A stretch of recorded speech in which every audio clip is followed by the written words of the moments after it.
Olá a todos, sejam bem-vindos a mais um estudo, uma conversa, uma reflexão no canal Brasil Pensa. Hoje nós vamos falar sobre um artigo, mais um artigo, né, do Josinei Alves Souza. Ele provavelmente já com doutorado, ele era doutorando em 2016. E nós, no comentário anterior, nós havíamos conversado sobre esse artigo aqui que ele coloca. Ele vai falar aqui depois aqui. A partir de uma perspectiva filosófica, o artigo Os Matemáticos da Evolução, Souza 2016, tratou desse assunto com detalhes históricos. Em linhas gerais, os matemáticos apresentaram argumentos contundentes sobre a inviabilidade matemática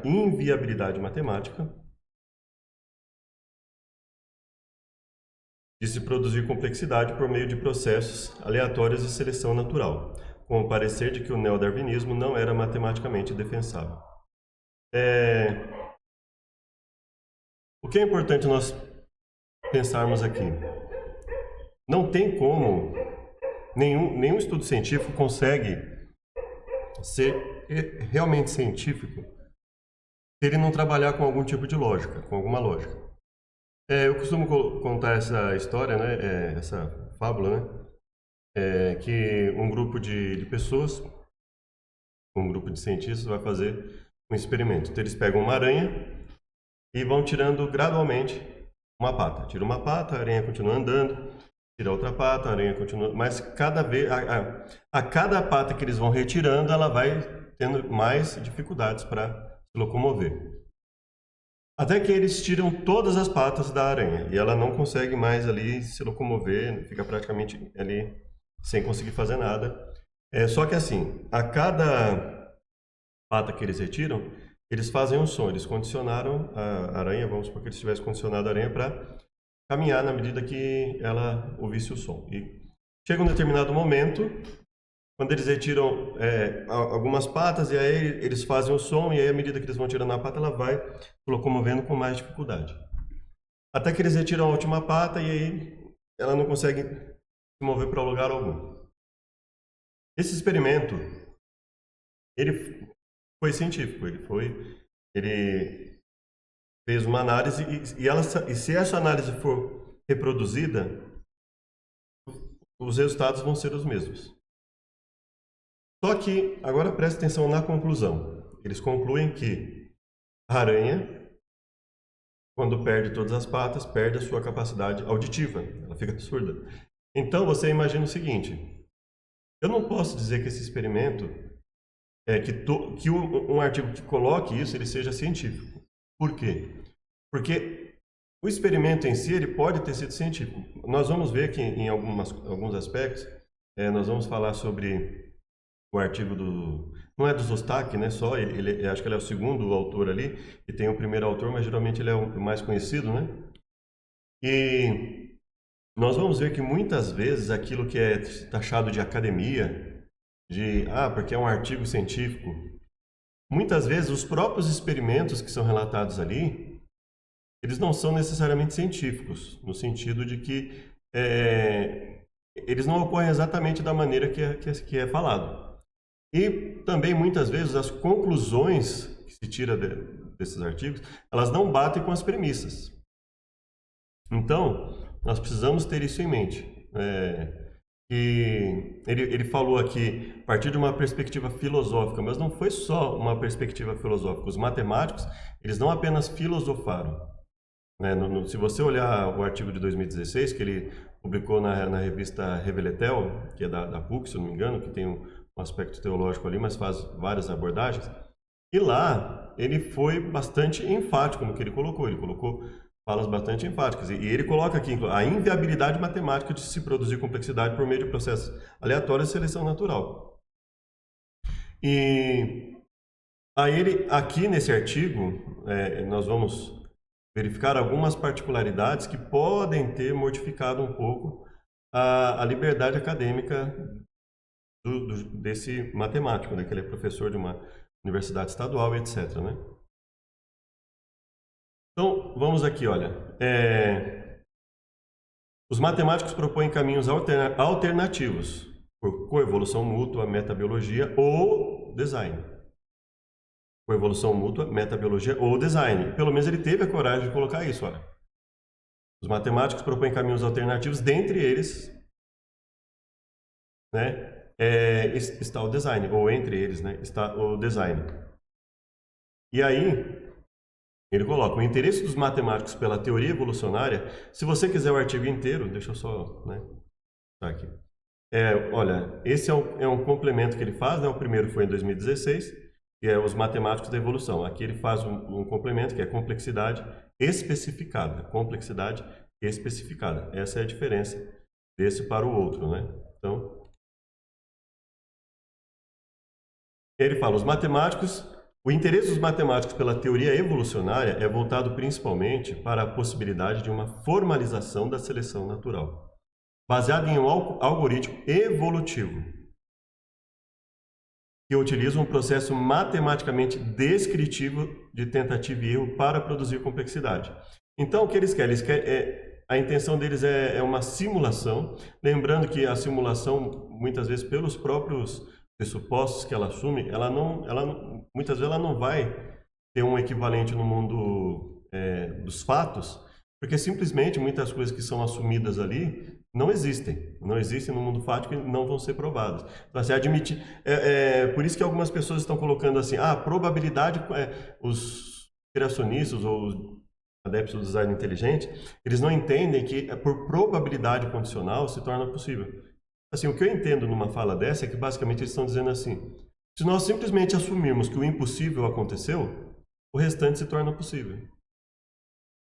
Né? Então é meio óbvio, né? Se eu admitir que toda vez que eu tiver uma improbabilidade ali em um determinado ponto, eu simplesmente admitir que aquilo aconteceu, e aí eu me livro das improbabilidades, né? Mas de forma artificial. Então eu não sei se é isso que essas pessoas colocam, né? Porque eu particularmente eu tenho ignorância em muitos pontos, aqui eu estou colocando como leigo, né? Mas vamos verificar o que eles falam aqui, ó. Algoritmo evolutivo, processo matematicamente descritível, tentativa e erro para produzir complexidade. Então esses são os pontos que ele está abordando aqui.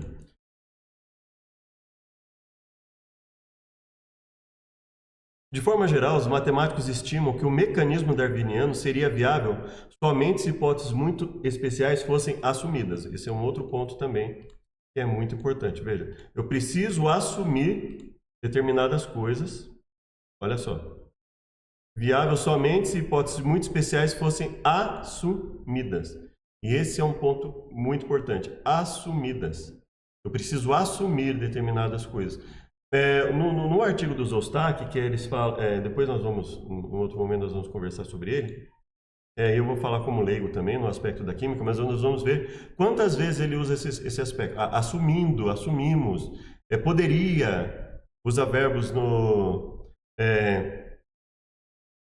de forma assim, olha, quem sabe isso pode ter acontecido, usa palavras que dizem assim, nós não estamos determinando que isso aconteceu, nós estamos assumindo. Então, veja, nós não podemos dizer que isso é um fato, nós estamos dizendo simplesmente assim, assumindo-se uma série de singularidades, por exemplo, então isso vai acontecer. Então, isso é importante, ou seja, o que ele está colocando aqui é que os matemáticos entenderam que precisava assumir hipóteses muito especiais, ou seja, fatos, assim, situações muito específicas precisariam ter ocorrido que não existem no mundo observável hoje, né? E aí ele fala, ó, a partir de uma perspectiva filosófica, o artigo Matemática da Evolução tratou desse assunto. Na realidade, não foi só de uma perspectiva filosófica. Quando você aponta improbabilidades matemáticas para alguma coisa, você está falando de aspecto científico também. Então não é só aspecto filosófico. Mas o aspecto filosófico, vamos até assim, o aspecto lógico das coisas, ele é necessário. Toda vez que eu faço um experimento, toda vez que eu enxergo um fato acontecendo, a minha interpretação do fato ela vai ser filosófica. Ela não vai ser de todo científica, a não ser que eu admita a lógica como um processo científico. E aí eu estou dizendo, a ciência lógica, no caso, a lógica em si, ela faz parte da ciência. Então, uma lógica correta vai me levar à interpretação correta, assim como no caso da fábula da aranha aqui, né? E uma perspectiva errada vai me levar para uma conclusão errada, né? Uma lógica errada vai me levar para conclusões erradas dos fatos, né? Nós já lemos aqui, né? Então, ou seja, o que eles concluíram no estudo anterior? Ele apontou que vários matemáticos deram o parecer de que o neodarwinismo não era matematicamente defensável. Eles apontaram que o neodarwinismo não era matematicamente defensável. O encontro no Instituto Wistar causou um enorme impacto no meio científico. Estudos estatísticos de probabilidade e construções de algoritmos evolutivos se tornaram muito comuns. Aqui seria no plural, né? Se tornaram muito comuns. Que de certa forma contribuiu, eu entendo assim, né? Comuns. O que de certa forma contribuiu significativamente com a teoria evolucionária. Então veja aqui, contribuiu de que forma, né? Vamos ver se ele aponta alguma coisa aqui. Fred Hoyle e John Lennox são exemplos notáveis desses matemáticos que analisaram os estudos evolucionistas subsequentes à conferência na Filadélfia. Eles foram unânimes em defender que a vida e as espécies de seres viventes não surgiram por meio de processos aleatórios. Não surgiram por meio de processos aleatórios.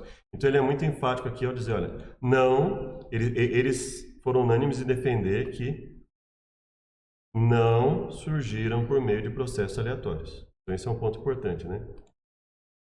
Em resposta ao montante de pareceres desfavoráveis, o que aconteceu? Os darwinistas reconheceram a impossibilidade de o acaso gerar a vida, mas defenderam que a seleção natural em si, envolvia outros aspectos, como a necessidade, a mutação, a deriva genética e outros parâmetros relacionados, o que determinou um significativo aperfeiçoamento na teoria evolucionária. Eu não sei se isso se vai caminhar para isso, mas tem caminhado para uma espécie de evolução guiada, uma seleção natural guiada, né? Que, a meu ver, só faria sentido se houvesse uma mente inteligente planejando isso, ainda que não existe nenhum elemento que satisfaça essa condição. Mesmo numa evolução guiada, de demonstrar que a não-vida gerou a vida por processos como eles apresentam, né, que estão querendo, às vezes, fugir da questão do aleatório, né? Mas, assim, me parece uma seleção natural aí inteligente, né? Então, mas mesmo assim, né, na realidade observável que nós temos, isso não existe, né? Pelo menos não parece existir essa questão. Então, é mais um ato de fé, não é nem um ato filosófico, né? Mas, de qualquer forma, ele diz que, assim, o simples fato deles defenderem que houve necessidade, mutação, deriva genética, isso determinou um aperfeiçoamento na teoria evolucionária. Vamos ver como isso foi apresentado, se isso permite realmente concluir, né? Os matemáticos alertaram sobre a possibilidade de pequenas variações tipográficas gerarem confusões ou incompreensibilidade. Ele está comentando aqui, né, que esse encontro gerou tudo isso, né? Os matemáticos alertaram sobre a possibilidade de pequenas variações tipográficas gerarem confusões ou incompreensibilidade, sendo expressamente inconveniente basear a evolução em mutações genéticas. Evidentemente, a seleção natural necessita da vida pré-existente para funcionar, ficando assim limitada pelo enigma da origem da vida. Então isso já foi apontado. Ó. Por que enigma da origem da vida? Porque é tão improvável isso, né, como é propagado, que eles não tiveram outra forma de apontar isso. Sobre isso, os matemáticos concluíram que processos naturais são bons para transmitir informação. Eu não sei até que ponto, assim, podemos considerar que são bons, mas não o suficiente para apontar o que a teoria evolutiva aponta, de você sair de um organismo menos complexo até chegar em um organismo bem mais complexo, até chegar no ser humano, nos primatas, nos mamíferos em geral, os répteis, etc., né? As aves. Mas são incapazes de gerar informação. Então eles falam assim, olha, mesmo aqueles que admitem que eles são bons para transmitir informação, são incapazes de gerar informação. Então é exatamente isso. Olha, a variabilidade biológica, ela é perfeitamente possível, porque os processos naturais, eles permitem a transmissão de informação. Então, o que é a variabilidade biológica normal? Ela é basicamente dizer assim, olha, Os organismos, eles possuem capacidade de variação, mas eles não são... os processos naturais não são capazes de gerar informação. Ou seja, um organismo menos complexo e, de repente, é gerada uma informação lá para gerar algo mais complexo. E assim sucessivamente, né? Isso se consolidou como um dos maiores entraves à síntese neodarwiniana. Complexidade especificada e código genético. Segundo a física moderna, existe complexidade em todas as escalas. Existe complexidade em todas as escalas.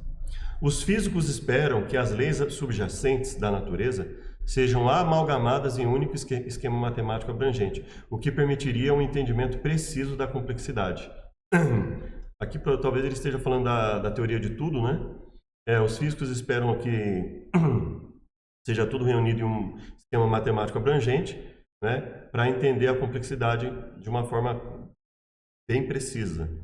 Na opinião de muitos cientistas, qualidades complexas como a vida e o pensamento têm um significado genuíno, que mesmo em princípio não pode ser reduzido ao comportamento de partículas subatômicas. Então, assim, dizer que houve um conjunto de fatores que simplesmente se reuniu ali, né, e nas partículas subatômicas gerou tudo que nós temos em complexidade de vida e pensamento, isso não parece ser coerente, né? Não é, né? Entendo que não é, né? Sistemas caóticos possuem sensibilidade com respeito às condições iniciais. Em longo prazo, estados distintos se aproximam, o que torna um sistema caótico completamente imprevisível. Um sistema auto-organizante salta espontaneamente de um estado relativamente inexpressivo a um estado de maior complexidade organizada, atribuindo um aspecto criativo, diferente de um sistema caótico. Então, ou seja, se eu assumir um sistema auto-organizante, aí nós podemos pensar ele saltando espontaneamente de um estado relativamente inexpressivo a outro de maior complexidade. Ou seja, só dá para pensar em um sistema auto-organizante se eu pensar em um planejador organizando tudo isso com antevidência, etc. Mas aí seria muito mais coerente pensar que existindo um planejador, conforme todas as evidências que nós temos, as limitações de variação genética relacionada às famílias, por exemplo, alguns dizem que talvez não sejam as famílias, não sei se seriam as ordens, mas existe essa verificação de limitação de variabilidade nos seres, né? E, por exemplo, um leão não vai virar um primata não vai virar um leão, um felino e por aí fora, né? Então, assim, nós admitimos que pode ter havido, sim, um primeiro ser que tinha uma capacidade de variabilidade, um primeiro ser em determinadas famílias, por exemplo, um primeiro ser que gerou todos os felinos, um primeiro ser que gerou todos os caninos, um primeiro ser que gerou os primatas, um primeiro ser que gerou os seres humanos. Então, assim, que é o que a Bíblia apresenta, né? Ou seja, um grupo de seres que foi criado pronto. E aí, a partir desse grupo de seres, e isso é o que é defendido também na questão do dilúvio, por exemplo, de que apenas seria necessário, você poderia colocar simplesmente ali filhotes na arca e os animais aquáticos, considerando que não precisavam sobreviver todos e que havia uma variedade ali, haveria circunstâncias da Terra antiga, né? Da Terra antiga em que sentido? A Terra anterior ao dilúvio, né?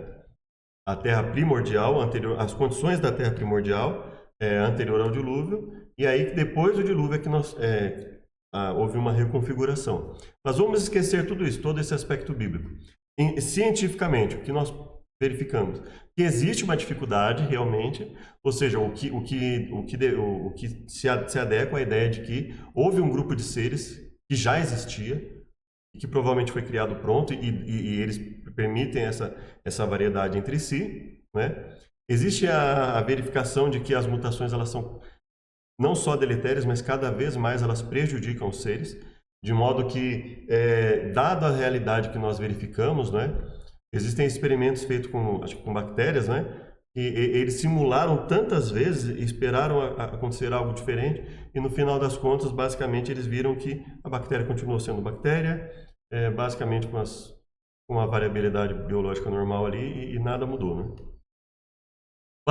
Baseando-se na teoria da computação digital, Chaitin procura quantificar, eu creio que a pronúncia seja essa, né? Chait procura quantificar a complexidade de um sistema físico em termos da dificuldade de simulá-lo ou descrevê-lo com o computador digital. Ou seja, olha, como que nós analisamos se um sistema físico ele é complexo ou não? Né? De acordo com a dificuldade de simulá-lo ou descrevê-lo com o computador digital, o que abre caminho para fazer distinções precisas entre a complexidade organizada e aleatória. Então, eles estão trabalhando nisso agora, complexidade especificada, complexidade organizada. Sistemas demasiadamente complexos são muito improváveis de ocorrer por pura sorte. Então, assim, se é improvável ocorrer por pura sorte, e na natureza, o que nós encontramos é o quê? É, assim, um evento da natureza, um terremoto, ele não existe ali desconsiderando qualquer ser inteligente ali trabalhando, ele vai acontecer em qualquer lugar, onde estiver havendo ali, independente daquele lugar ter a maioria dos animais ou não. Então, veja, isso acontecer por pura sorte, né? E a própria existência desses sistemas complexos, por pura sorte, ou seja, as coisas simplesmente acontecerem, essa ideia de que as pessoas dizem, né? O universo conspira a meu favor, né? Então, assim, a ideia do universo conspirar a favor de alguma coisa por pura sorte, assim, de modo a gerar sistema complexo, é altamente improvável, né? E aí ele fala, complexidade pode ser interpretada com improbabilidade. Complexidade pode ser interpretada como improbabilidade. Então é muito importante ver que, veja só, nunca existiu na realidade essa harmonia que se diz de um consenso e que ninguém nunca questionou e que não há dificuldades. Pelo contrário, né? Nós vemos que existe muita dificuldade para a ideia de que a vida... da não vida surgiu a vida e isso foi se tornando cada vez mais complexo até chegar no que nós temos hoje, né?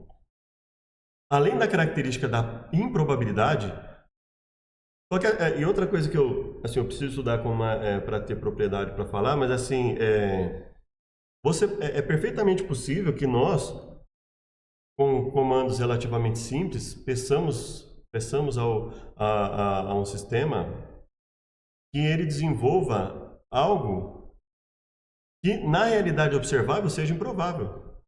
Então veja, simular algo não quer dizer que algo é um fato, não significa provar algo. Além da característica da improbabilidade, uma informação complexa especificada é também irredutível. Além da característica da improbabilidade, uma informação complexa especificada é também irredutível. Uma informação complexa especificada é também irredutível, de forma que não apresenta padrão de repetição. Para o eminente biólogo Stuart Kauffman, o mecanismo darwiniano pode gerar alguma complexidade biológica, desde que a ele seja adicionado princípios de auto-organização. Então, quer dizer, eu tenho que admitir que a auto-organização sempre existiu. Porque, do contrário, isso para gerar alguma complexidade. Né?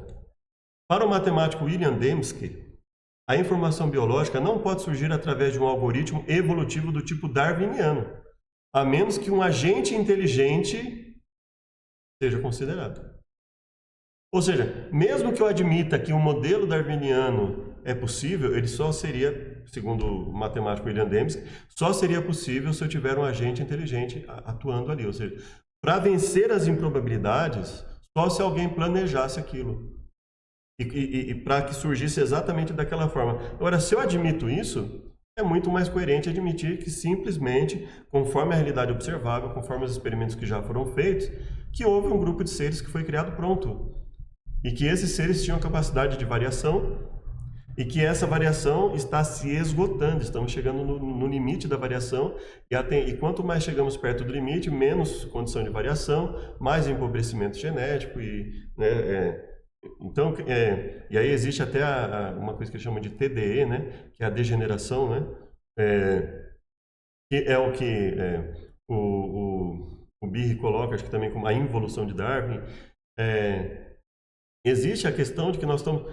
Se as mutações, na sua esmagadora, mesmo para aqueles que admitem que existam mutações neutras ou positivas, a imensa maioria dos processos de mutações, eles são prejudiciais, destrutivos, deletérios. Então, Como eu vou admitir que, se na maioria das vezes está acontecendo com você, é destrutivo para ele, que uma ou outra mutação, ainda que houvesse benéfica, e que geralmente não é verificado isso, ou seja, talvez ela tenha algum benefício em uma condição muito, muito, muito específica, que é muito, muito, muito difícil de se manter e etc. Mas veja, se eu preciso de um agente inteligente sendo considerado, por que não se admite o que me parece mais óbvio? Porque é evidente que existe uma perseguição no campo acadêmico, existe uma perseguição no campo científico, né? É o que me parece.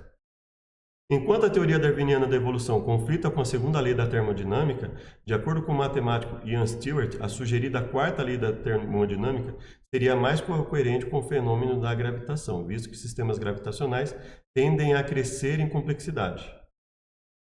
Tradicionalmente, a inteligência do ser humano é definitiva, não cabendo o processo evolutivo em sua constituição. A inteligência do ser humano é definitiva, não cabendo o processo evolutivo. Ou seja, não tem como explicar a inteligência humana, por exemplo, o processo da fala, né, que existe um período, inclusive, que eles falam que acho que é o período da lalação, né? Para você, ou você aprende a falar nesse período, ou você não aprende mais, né? Então, são muitas as dificuldades. Então, o conflito com a segunda lei da termodinâmica, né? Pesquisas em informática mostraram que padrões normalmente atribuídos à inteligência, quando decorrentes de um processo evolutivo, devem ser referidos a fontes de informação externas a esse processo. Olha só. Padrões normalmente atribuídos à inteligência, quando decorrentes de um processo evolutivo, devem ser referidos a fontes de informação externas a esse processo.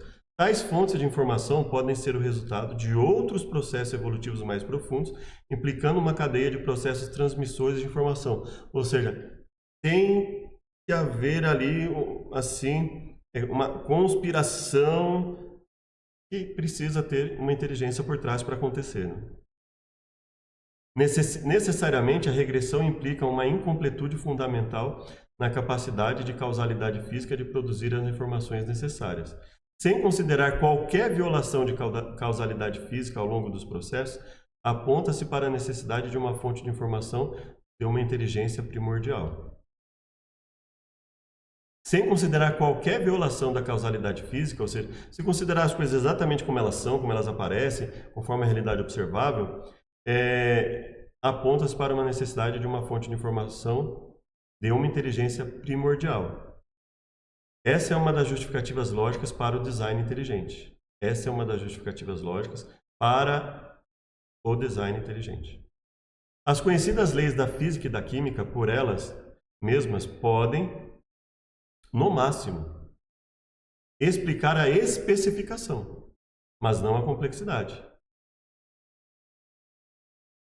Por outro lado, a contingência pode explicar a complexidade, mas não a especificação. Por esse motivo, o código genético é enigmático, pois possui complexidade especificada. O código genético é enigmático, pois possui complexidade especificada. Então, eles falam assim, especiação não pode ser explicado pela contingência. E as leis da física, elas podem, no máximo, explicar a especificação, não a complexidade. E assim, as leis da física e da química explicam a especificação, mas não a complexidade, e a contingência explica a complexidade, mas não a especificação. Então, para que a complexidade especificada transformasse aqui, pelo que eu entendi, a evolução em algo viável, as duas coisas teriam que convergir de alguma forma, né? Ian Nicholas Stewart é um matemático britânico, né? Não sei qual é a pronúncia correta aqui, em Figment of Reality, com coautoria com o biólogo Jack Cohen, Stewart discutiu questões de difícil tratamento pelas vias do pensamento evolucionista de Darwin. O que aconteceu no início do universo? Como a vida se originou? Como a inteligência evoluiu? Como surgiu a cultura? Que tipo de seres são conscientes? O que é livre-arbítrio? Mentes são frutos da realidade, processos acontecendo dentro de estruturas feitas a partir de matéria comum, cujo comportamento evoluiu a fim de imitar, modelar e manipular processos naturais. Mentes são frutos da realidade, processos acontecendo dentro de estruturas feitas a partir de matéria comum, cujo comportamento evoluiu a fim de imitar, modelar e manipular processos naturais.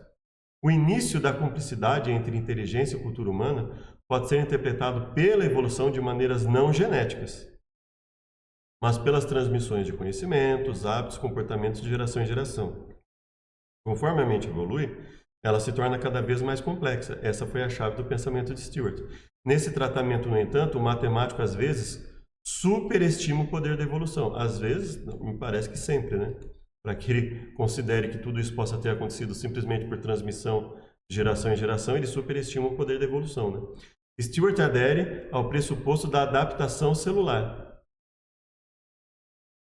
acreditando que a maioria dos traços de organismos biológicos surgiu porque esses traços são úteis. Então, assim, olha só. Acreditando que a maioria dos traços simplesmente surgiu porque esses traços são úteis. Então, assim, por que surgiu? Porque é útil. Então, ele simplesmente assume que existe. Por isso que nós vimos lá no começo do artigo, né? Assumindo determinadas coisas muito específicas, condições muito especiais têm que ser assumidas, né?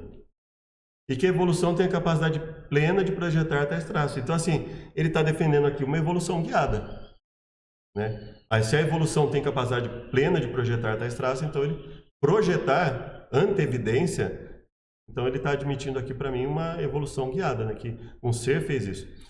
Mas Stewart não faz qualquer ressalva sobre as correntes controversas na biologia evolutiva quanto à quantidade de exigibilidade que a seleção natural tem e quanto poder tem para moldar a adaptação biológica. Então, assim, ele simplesmente nega a realidade para admitir que a evolução seja guiada.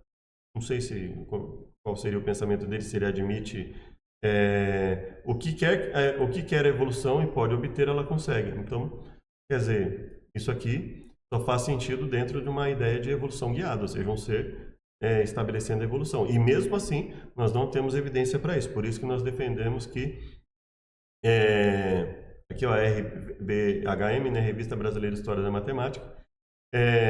Por isso que nós entendemos aqui que quando eles tentam validar a evolução, eles têm que admitir a existência de um ser inteligente com anteevidência, com capacidade de projetar isso.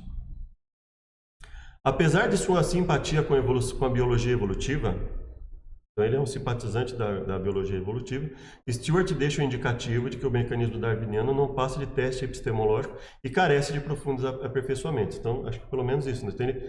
Talvez ele seja um evolucionista teísta, não sei, né? Existe um ser que desenvolveu tudo, né?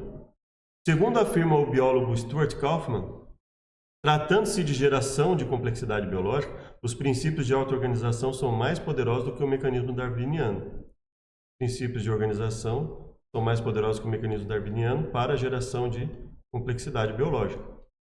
Uma vez que os sistemas vivos têm a capacidade de literalmente assumir uma vida própria e se comportar como agentes autônomos em vez de meros escravos das leis da física e da química.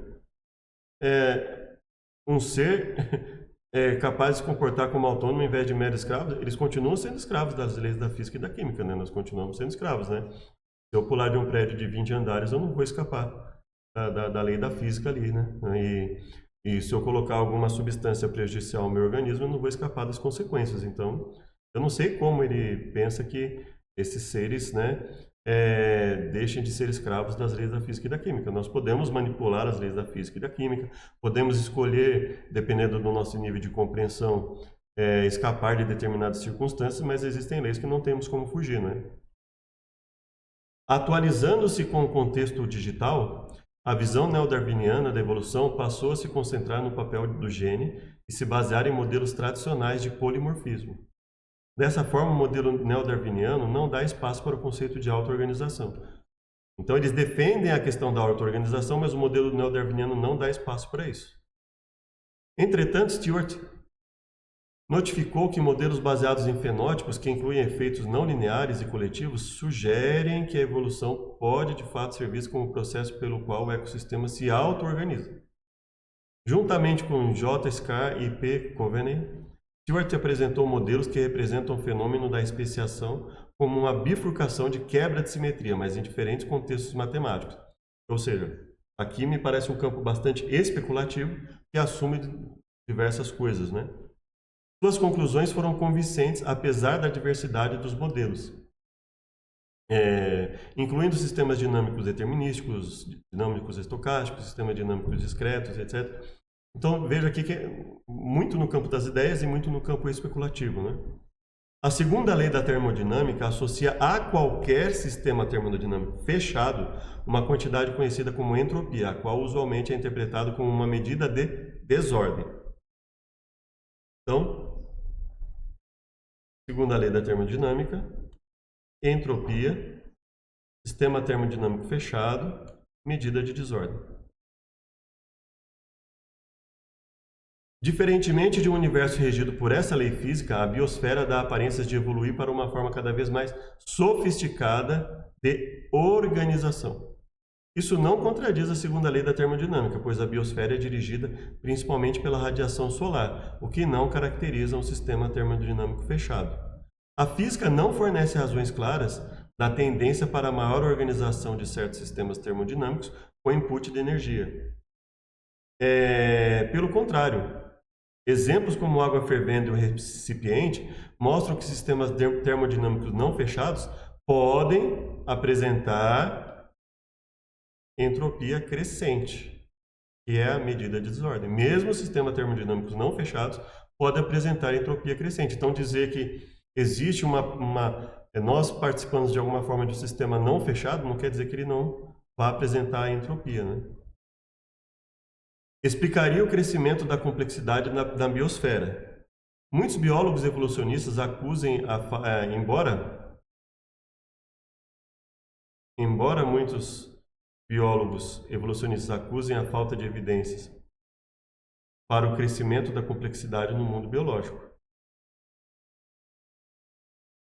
Então veja, o Stewart ele associa a organização com complexidade e adere à proposta da quarta lei da termodinâmica, suplantando as três leis, né? Então assim, eles precisam inventar conceitos, né, para admitir, mesmo que os próprios biólogos evolucionistas acusem a falta de evidência para o crescimento da complexidade no mundo biológico.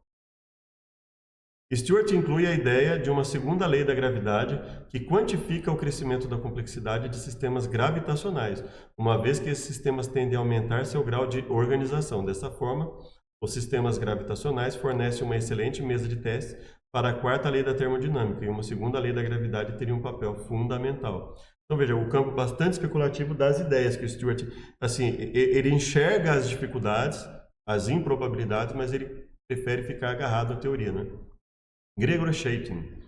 Gregor John Scheitin é um matemático e cientista da computação argentino-estadunidense, um dos fundadores da complexidade algorítmica, com importantes contribuições para a teoria da informação algorítmica e metamatemática.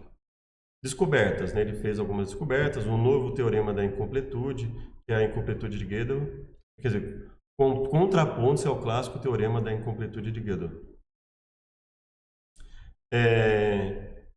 Vamos lá, em epistemologia da matemática, ele afirma que suas descobertas na lógica matemática e na teoria da informação algorítmica mostram que existem fatos matemáticos que são verdadeiramente sem motivo, que são verdadeiros por acidente. Suas pesquisas também contribuíram para a biologia evolutiva e a neurociência, principalmente sobre estudos da mente.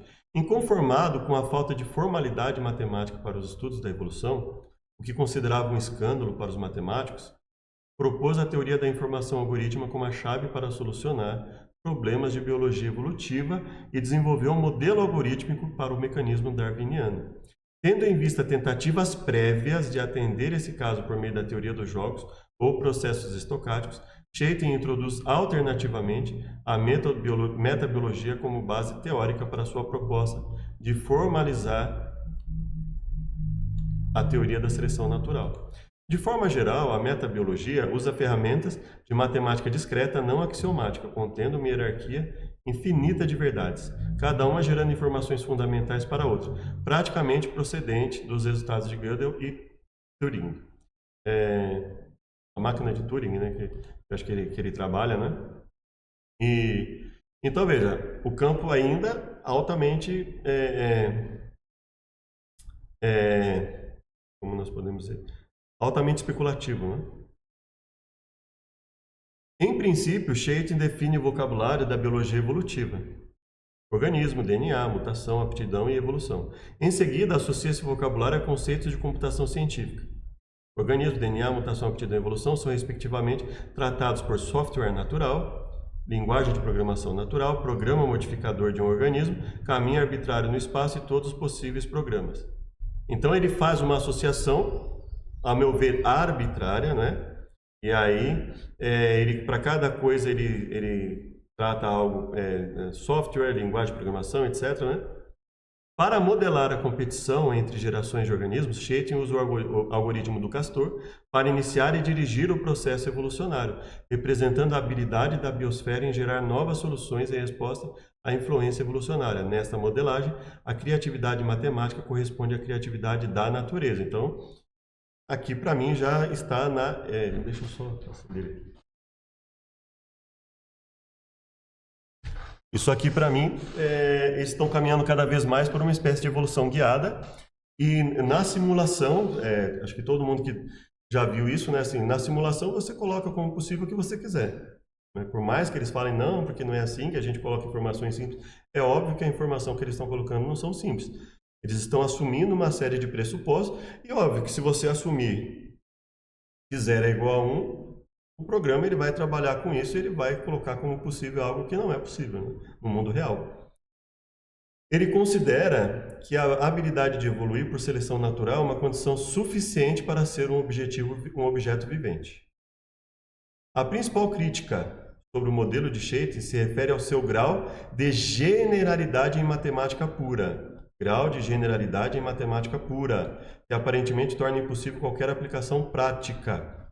Então veja, ele, em matemática, se você não tiver cuidado, você comete uma série de falsidades ali, você simplesmente não percebe.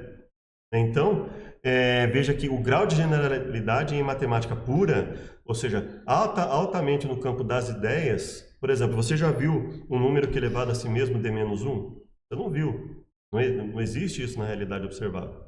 Mas, por exemplo, quando foram resolver a questão depois eu preciso estudar com calma isso para ver se é exatamente como... Mas se você for olhar, muitas vezes quando a gente vai tratar de número complexo, a gente trabalha, por exemplo, vamos pensar numa equação de segundo grau, dependendo da equação de segundo grau, ela não vai ter uma resolução nos números reais. E aí se utilizou a ideia de números imaginários, né? Então, você tem ali... Mas para você tratar de um número imaginário, você tem que pensar que existe em alguma realidade um número que é elevado a si mesmo de menos 1. Isso não existe, não existe nenhuma realidade que isso seja possível, né? Então, por exemplo, especulando aqui, eu imagino até que talvez realmente nem existam números imaginários, talvez seja simplesmente mais fácil admitir que determinadas equações e fórmulas que nós temos, elas não conseguem abordar tudo, elas têm limitações. Então, em determinadas circunstâncias, eu posso pode até existir uma solução para aquilo, mas precisará de um outro caminho que não, por exemplo, a noção de equação de segundo grau ou nada que seja semelhante a ela, né? Então, é só uma especulação, mas só para a gente ver, por exemplo, se eu fizer assim, na matemática, 1 sobre 9 é igual a 0,1, que é a dízima periódica. Se eu colocar o sinal de igual e eu fizer lá os cálculos, eles vão me gerar números. Se ao invés do sinal igual eu colocar o sinal de aproximadamente, ele vai gerar números também da mesma forma. Então, no mundo da matemática pura, no mundo fora da realidade, eles podem simular qualquer coisa e dizer que existe. Agora, no mundo real, por que muitas vezes isso não acontece? Porque muitas vezes nós nem sabemos se aquilo está correto, se aquilo realmente não é uma extrapolação, né, daquilo que se propõe. Mas assim, vamos ver, né? O modelo de Chaitin não considera as influências do meio ambiente, sendo assim inaplicável. Como assim ele não considera as influências do meio ambiente? Veja, como que eu vou ter um sistema que não vai considerar as influências do meio ambiente?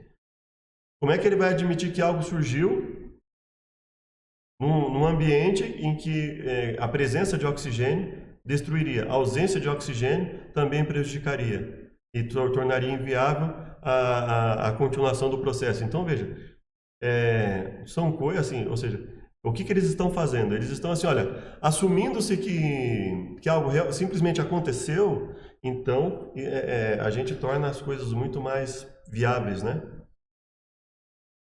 O procedimento é, na verdade, incomputável.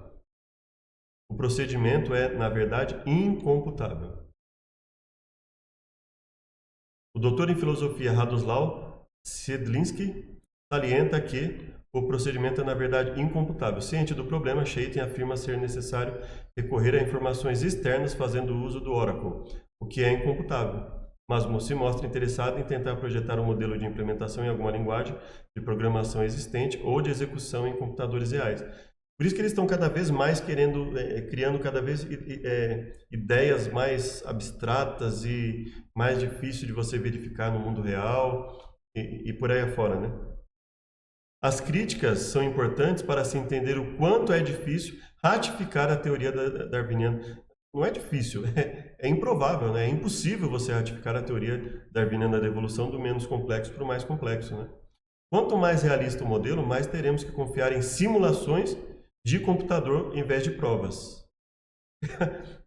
O que parece estranho essa fala, né? Quanto mais realista o modelo, mais teremos que confiar em simulações de computador que em prova. Então o modelo não é realista, né? Como é que o modelo é realista se nós temos que confiar mais em simulações do que em provas, né? No modelo de Chaitin, as mutações não influenciam negativamente na sua... É um mundo fantástico de Bob, né? Talvez, assim, que... como que no modelo que as mutações não vão influenciar negativamente na sobrevivência do organismo, se a maioria das mutações são deletérias, assim. Eu falando como leigo. Para mim, eu lendo isso aqui, enxergando que as mutações elas não tendem a fazer um organismo melhorar, mas tendem a fazer um organismo piorar, se prejudicar, Então, descartando qualquer possibilidade de picos adaptativos locais em que a evolução poderia ficar estancada. Isso significa que o procedimento de Chaitin não é indiscriminado, mas sim dirigido. O procedimento de Chaitin não é indiscriminado, mas dirigido, o que é anti-darwiniano. Ou seja, talvez o Chaitin tentando defender, não sei se ele defende ou não, mas ele tentou defender o darwinismo, a teoria darwiniana, ele acabou ajudando a prejudicá-la, né, talvez. Outro problema com esse procedimento é a sua limitação a um simples organismo sem a presença de uma população. Então, quer dizer, o cara avacalhou tudo, né? Depois da descoberta do DNA, o genótipo passou a ter maior interesse do que o fenótipo, uma vez que toda a teoria da informação pode ser aplicada ao código genético. Forma de investigação completamente distinta das pesquisas originais de Darwin, que evidentemente eram baseadas nas características observáveis ou caracteres. Só que assim, o DNA é algo observável. Então, apesar dele ser genótipo e não fenótipo, ele é algo observável. É possível verificar no DNA a complexidade dele e verificar que no mundo real a análise da complexidade do DNA ela é contrária à teoria evolutiva, né? Pelo menos a teoria evolutiva no sentido de que além da variabilidade biológica, ou seja, além de um ser conseguir se adaptar a determinadas circunstâncias, que ele vá ampliar sua complexidade e gerar algo muito mais complexo a ponto de chegar de um organismo unicelular com uma pequena complexidade, que já é muita complexidade, né, mas a menor complexidade possível, até chegar a nós, né? O posicionamento genocêntrico obrigou Chaitin a alterar radicalmente a definição de vida. A vida é um sistema que tem hereditariedade e mutações e evolui pela seleção natural. Então, ele assume isso. Ele assume que a vida tem hereditariedade e mutações evoluem pela seleção natural. Então, é lógico que se você assumir isso e você colocar isso no sistema, o sistema vai gerar isso para você. Se vida é tudo que evolui, então é uma informação organismo vivo, segundo a definição de Chaitin. Então, aqui, ele sofre uma série de objeções, né, ao que ele fala. O modelo de Chaitin é somente uma visão alternativa de uma teoria já existente. Visão alternativa de uma teoria já existente, modelo de Chaitin. Portanto, não é revolucionário e muito menos capaz de descrever a complexidade da vida e de sua evolução. A teoria matemática geral da evolução darwiniana ainda continua sendo uma canção sem futuro. E os biólogos parecem permanecer pessimistas. Assim, se é pessimista, pelo menos eu creio que está sendo realista, talvez, né? Vale ressaltar que é comum em matemática pura dar ênfase ao abstrato. Além disso, a modelagem matemática procura sempre escolher o padrão mais simples possível, segundo o princípio da navalha de Ockham. Então, mesmo a modelagem matemática, né, procura escolher conforme a navalha de Ockham. Abstendo-se de qualquer julgamento das supostas influências filosóficas, a proposta de Scheidt parece sincera e contingente com seu objetivo de estabelecer um modelo matemático germinal. Contudo, deve-se reconhecer que nenhuma teoria pode se adaptar a todos os fatos. Ou seja, eles não estão querendo adaptar... na realidade, eles não estão querendo adaptar as teorias aos fatos, eles estão querendo que os fatos se adaptem às teorias, né? Porque para que as teorias se adaptem aos fatos, você vai ter que anular uma série de fatores e até talvez a própria teoria, né? Dembski, vamos lá. Ele é um dos principais proponentes do design inteligente. Um dos principais proponentes do design inteligente. A primeira contribuição significativa de Dembski para o design inteligente foi o artigo Randomness by Design, mas foi sua contribuição de Creation Hypothesis que influenciou fortemente sua especialidade. Discutiram a detecção de design e redefiniram a complexidade especificada como forma de medir informações. Então aqui seria a complexidade especificada como algo para defender o design inteligente, pelo que eu entendi, né? Ele atribui à complexidade especificada o significado de uma complexidade irredutível e postulou que essa pode ser estudada pelas vias da teoria da probabilidade.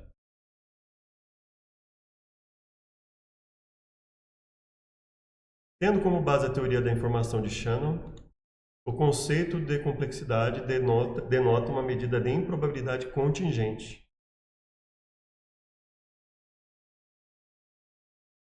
A especificação refere-se à padronização de arranjos complexos, onde o padrão pode ser recuperado independente do arranjo real. Dembski então critica o uso de um algoritmo evolucionário para definir complexidade especificada, visto que para isso existe uma formulação matemática rigorosa. Ou seja, pelo que eu entendi aqui, assim, ele entende que o algoritmo evolucionário para a complexidade especificada seria um contrassenso, né? Tendo em sua visão o design inteligente como um movimento popular, bem como uma hipótese científica, Dembski afirma trabalhar em prol do processo de desalojamento da evolução do imaginário público. Sobre os simuladores de evolução, como o A Vida, Dembski afirma que são incoerentes em relação aos objetivos de provar, olha só, incoerentes em relação aos objetivos de provar a funcionalidade do mecanismo darwiniano, uma vez que executam simulações dirigidas por fontes de informações ativas no programa. Executam simulações dirigidas por fontes de informações ativas no programa. Sobre o algoritmo da evolução proposto por Scheidt, Dembski aponta deficiências sérias. O modelo de Scheidt usa recursos ilimitados, coisas que não existem na realidade, ou são desconhecidas ou são desvinculadas. Assim, ou são desconhecidas, é óbvio que não estamos falando só de coisas conhecidas aqui, né? Mas assim, não fazem parte da realidade, ou são desvinculadas, ou seja, ou não tem vínculo algum, ou simplesmente não existem, né? Dembski parece rejeitar qualquer autoria de provas matemáticas absolutas contra o mecanismo darwiniano ou em favor do design inteligente. Então, veja, ele admite aqui um meio termo, talvez, né? Ou seja, ele não é a favor de provas matemáticas absolutas contra o mecanismo ou em favor do design inteligente. Eu não estou e nunca estive no negócio de oferecer uma prova matemática rigorosa para a incapacidade de mecanismos materiais gerarem complexidade especificada. Aí nós precisaríamos ver por que ele afirma isso, né? Entretanto, Dembski procura ser rigorosamente formal em demonstrar que a informação encontrada em um organismo vivo não pode ser gerada por um algoritmo evolucionário de modelo darwiniano. Então, ele procura ser rigorosamente formal em demonstrar. Então, se ele demonstrou matematicamente, por mais que ele não aceite uma prova matemática absoluta, por mais que ele não admita isso, ele está oferecendo provas de que não pode ser gerada por um algoritmo evolucionário. Desta forma, com literalidade, ele argumenta que uma fase pré-biótica de evolução molecular em uma sopa química jamais poderia ter gerado um organismo vivo. Jamais poderia ter gerado um organismo vivo a partir do zero, como sugerido pela teoria evolucionária.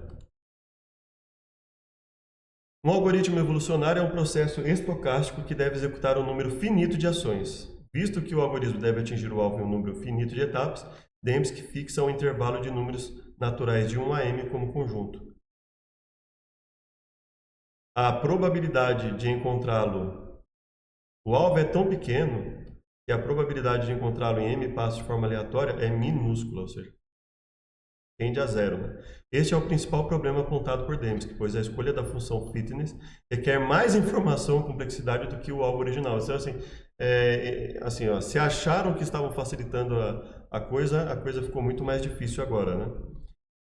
Ela revela uma regressão sucessiva em qualquer algoritmo evolucionário. Para se atingir o alvo, o espaço de soluções deve ser substituído sucessivamente por espaços absurdamente mais complicados de lidar, tornando-se espaço de funções sobre as funções indefinidamente. Não tem fim. Isso não tem fim e aponta para uma inconsistência na hipótese de que o algoritmo eventualmente deve parar seu processo.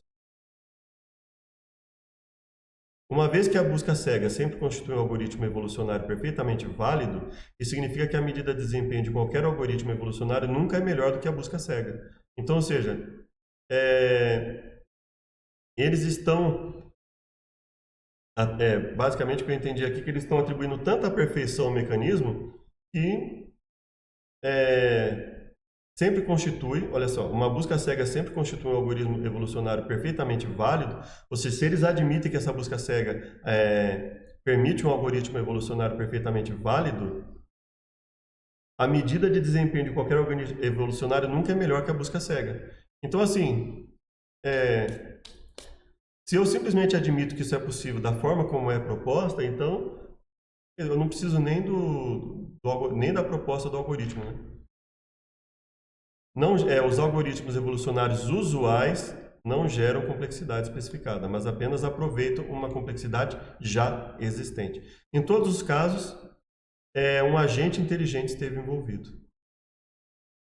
Um agente esteve envolvido. É evidente que nenhum algoritmo evolucionário pode provar um processo evolutivo sem direcionamento inteligente ou planejamento. Pois o algoritmo por si mesmo é projetado. Então, assim, se eu admito um algoritmo, eu estou admitindo que houve um projeto para gerar aquele algoritmo. Se eu admito que foi estabelecida uma lógica para gerar aquilo. Ou seja, não foi aleatório, não foi, né? Teóricos darwinistas insistem que a evolução pode sim gerar complexidade especificada. Eles insistem, né? Eles insistem mesmo assim, mesmo com tudo isso contra eles, né? O replicador irá provar diferentes variantes através de mutação. Então, a função fitness selecionará as variantes que constituem uma melhoria. No entanto, segundo Dembski, se o mecanismo darwiniano de sobrevivência é o que de fato impulsiona a evolução, a função fitness induzida por esse mecanismo tem que ser muito especial e muitas condições prévias precisam ser satisfeitas. Você tem que ter evidência. É o que o Eberlin mostra, que só faz sentido na teoria do design inteligente e é muito mais coerente admitir que as coisas existiram como se conhece agora. Né? O mecanismo de cópia de DNA de replicadores deve ser suficientemente confiável para evitar catástrofes de erros. Salvo um alto grau de confiabilidade, os replicadores serão extintos ou se chafurdarão interminavelmente em um estado de baixa complexidade. Enfim, se a espetacular diversidade é adequadamente atribuída a uma forma darwiniana, então o catálogo de condições precisa satisfazer é absolutamente vasto. O catálogo é absolutamente vasto. A única explicação plausível para tal pressuposição seria a influência de um agente inteligente na direção do processo. Então nós findamos por aqui, se você quiser comentário, né, e tudo que ele venha a colocar, mas É basicamente isso. Eles tentando provar a evolução, aparentemente eles só provaram que precisa de um ser inteligente. Até o próximo estudo.